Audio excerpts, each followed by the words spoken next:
me what we're gonna do. See, we're gonna talk about books. See, book. Yeah, books are over there. Should I just do the video with you here? Huh? Should I just do the video with you here? Instead of holding up a book, I'm gonna hold up my kid. How does that sound? Hey guys, welcome back to my channel. My name is Haley. If you are new here, thank you so much for watching. If this is not your first video of mine, again, thank you so much for watching. Today, I'm going to be talking about all of the books that I read last week for Contemporary-A-Thon. The original plan was a vlog, but we didn't vlog. So since I still want to talk to you guys about what I read last week, I'm just going to do a regular wrap up instead of the vlog. Instead of the vlog. Kane's gonna be in it for a little bit, I guess. That's just what we have to do for this one. Okay, so last week I participated in Contemporary-A-Thon, and the goal was to read 7 books or meet the 7 challenges. And I met all the challenges, but I did not read 7 books. I actually read 4 books, but that's fine because, like I said in my TBR, I sort of had a unicorn pick of Autoboyagraphy, which satisfied a bunch of challenges. So I still managed to complete all the challenges, not 7 books though. I'm gonna show you guys what I read last week. So the first thing that I read last week is The Flowers of Evil by Shūzō Oshimi. So this one is about a kid in middle school named Kasuga, and he is sort of like an outcast, quiet sort of kid that likes to read a lot. So he sort of keeps to himself, but he has a crush on this girl named Sadie. And he one day goes to school after school's let out, and he sees Sadie's gym clothes on the floor, so he picks them up and takes them home. And in this process, there's this other girl named Nakamura, I hope I'm saying that right, who sees him take these clothes and sort of starts to blackmail him about it from there. So that's sort of their story, is this quiet kid and this kid that's kind of bullying him and this other kid who the quiet kid likes. And it was really good and really dark and definitely not what I was expecting out of this at all. I gave this a 4 out of 5 stars, so I will definitely be continuing on with this series very soon, if not like today. So then the second book I read was Autoboyagraphy by Christina.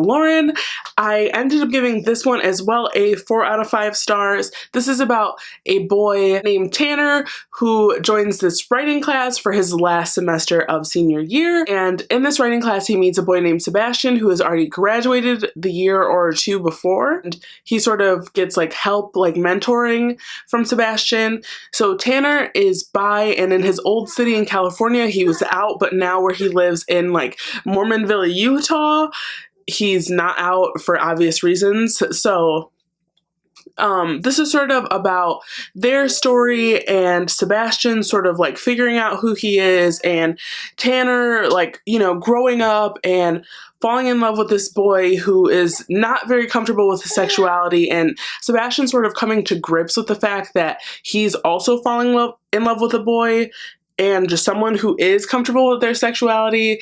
And it's just, the story was so good. Like, I loved it so much. And I think that the only reason why I knocked a star off is because I have read a couple books by Christina at this point, but they've all been their new adult books. And I know that this is sort of petty, but I just like, I don't know. I was just looking for something like a smidge more with their relationship, but I think that the whole like coming of age story part was super important and super good, and it was very well done. Like, I felt like it was a very important story to be told, especially to younger audiences, about like, you know, it's okay that you don't have it figured out at first, and like you don't have to do it on anybody else's like time or terms, but that you should for yourself.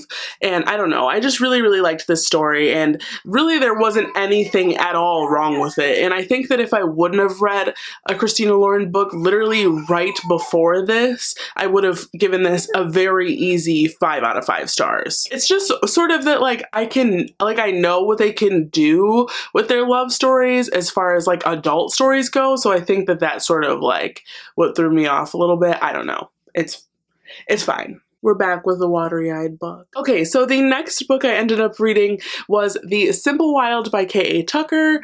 So this is a story about a girl who doesn't have a relationship with her father because her mother moved them to Toronto when she was very young.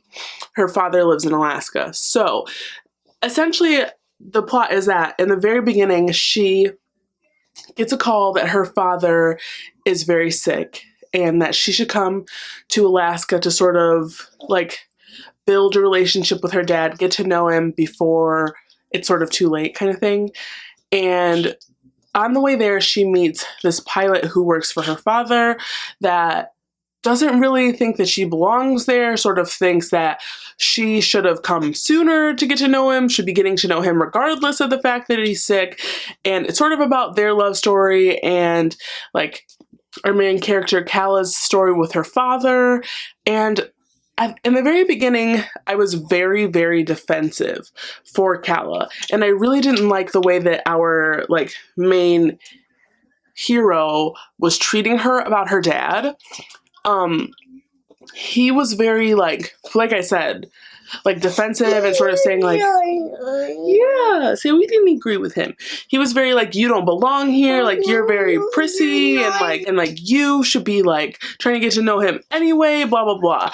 And I was just very like, okay, like that's not the way this goes. Like it is 110% a parent's responsibility to have and maintain a relationship with their child. Like that was not Calla's fault. Like yeah, she was like shitty with her dad and like probably could have given him a little more of a chance or whatever, but that's not her responsibility. Like he should have been there. He should have made an effort before she was 26 years old. Like I don't know. I was just, like I really didn't like that, and I really didn't feel like anything Jonah did like made up for that, or that he really like understood ever like where she was coming from. And I could be a little biased because I've never had my dad around, but still, like I was just like, are you kidding? But anyway, so the story with Jonah ended up being really good and I liked it, but the story with Calla and her dad was just like, it just blew me away, like the way they got to know each other and like just the end. I cried. I hate crying in books, and I cried, and that was some bullshit, but it was so good. And I was really just here for the relationship with Calla and her dad, but I really liked the way Calla and Jonah like sort of got to know each other, helped each other get through this, because Jonah was also really close with Calla's dad.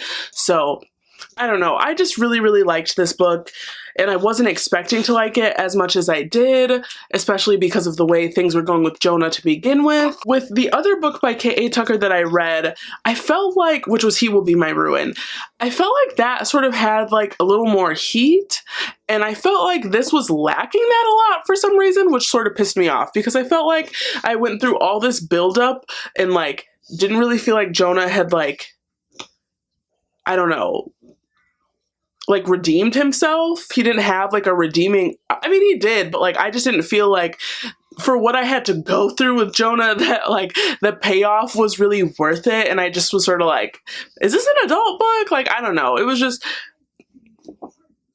it's sort of like the same gripe I had with Autoboyagraphy. Like I just wanted more heat from the characters and I didn't get it, so I'm kind of shitty about it, so I gave it 4 stars. Let me just say, I know that Autoboyagraphy is a young adult book, okay? I get it, so, but still. So the final book that I ended up reading this week was Sadie by Courtney Summers. I actually finished this today, and it is now Monday, so Contemporary-A-Thon is technically over, but I only had a couple pages left, so I finished it and I'm counting it and I don't care. So here's the thing. This book, it was a very solid 5 out of 5 stars for me. I knew that I was gonna love this book, and I'm really glad that it turned out the way it did for me. So this is about a girl named Sadie whose little sister Maddie is murdered, and that's like what the story centers around. So she sort of has like an inkling of a clue of what happened to Maddie, and so she begins to follow that. And at the same time, there's a dual perspective with a guy that hosts a podcast, and he sort of hears about this story and goes on like following clues of Sadie to try and figure out what happened, but at the same time he had a lot of like it was alternating chapters between the two narrators, like Sadie and what she was going to do, and then West McCrae, I'm pretty sure his name was, who was the podcast narrator. So this is a very dark story, and I know that there are a lot of trigger warnings out there for this book, and so some of those sort of like, they're necessary, but they kind of spoil the story a little bit. But regardless of that, I just want to say that unfortunately, as a parent and as somebody that sort of like has to look out for those things, I wasn't shocked by what was like what the subject matter was. Now that's not to say that I don't find it disgusting, because I do, absolutely, but I wasn't shocked by what like the reveals were, but it was still incredibly touching and an incredibly strong story. Like watching Sadie sort of work through her grief and work through her relationship with Maddie right before she passed, and like sort of figuring out these clues. And Sadie also has a stutter, so just sort of like the way she feels about that, and like having to have that barrier when communicating with people to sort of avenge her sister with this horrific thing that's happened to her. All of that, and just Sadie's like growth as the story went on, was just like, which I don't even think was like, I mean, I'm sure it was intentional, but that's not like the focus of the story, is Sadie growing. The focus of the story is a YA thriller and figuring out what happened to her sister. Is Sadie gonna find him? Like that's what the story is about.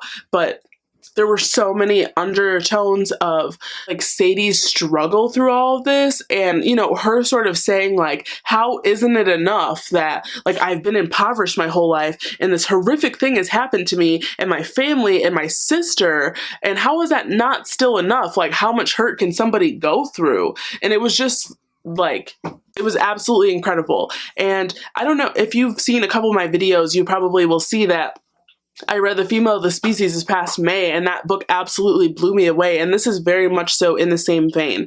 Sadie and The Female of the Species are sort of like one and the same for me. They're both incredibly powerful stories, and I really think that if you liked one, you will like the other, and I really think that both are very necessary stories to read. But I just think that this was a very good story, regardless of if the like twist or like the dark subject matter surprises you.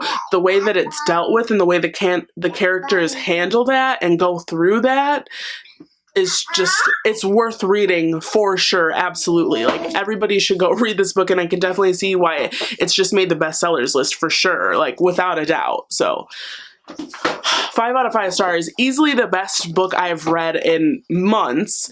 Easily the best book I read last week. So even though I didn't give anything less than a 4 stars, I mean, blown away. Just, I loved it. I loved it so much. And I listened to it on audiobook as well. And so if you can get it from your library or off Scribd, even though that's a mess right now and all that, definitely check out Sadie as the audiobook, because it's got a full cast narrators, and I knew it was going to be good on audiobook, and I remember when I got it, I was like, I bet this would be really good as an audiobook when I started it a little bit, and then I found it on audiobook right away on Scribd, which is cool of them, but I digress. Yeah, definitely check it out on audiobook if you've got some credits or some time or a way to access that for sure. So those are all the books that I read last week. I know that was sort of like a hodgepodge wrap up with my son in it, and the books that I read, and I sort of had like a little bit of a weird reading week. Like I said, I didn't give anything less than a 4 stars, which is absolutely incredible. I'm really, really thankful that Contemporary-A-Thon exists. Again, thank you so much to Chelsea, Julie, and Natasha for hosting Contemporary-A-Thon. Fall is officially here as of 2 to 3 days ago, so it really just came right in time. Yeah, that's all I've got for you guys. So again, thank you so much for watching. Feel free to let me know what you guys think about these books or about anything that I said about these books in the comments, and I will see you guys next time.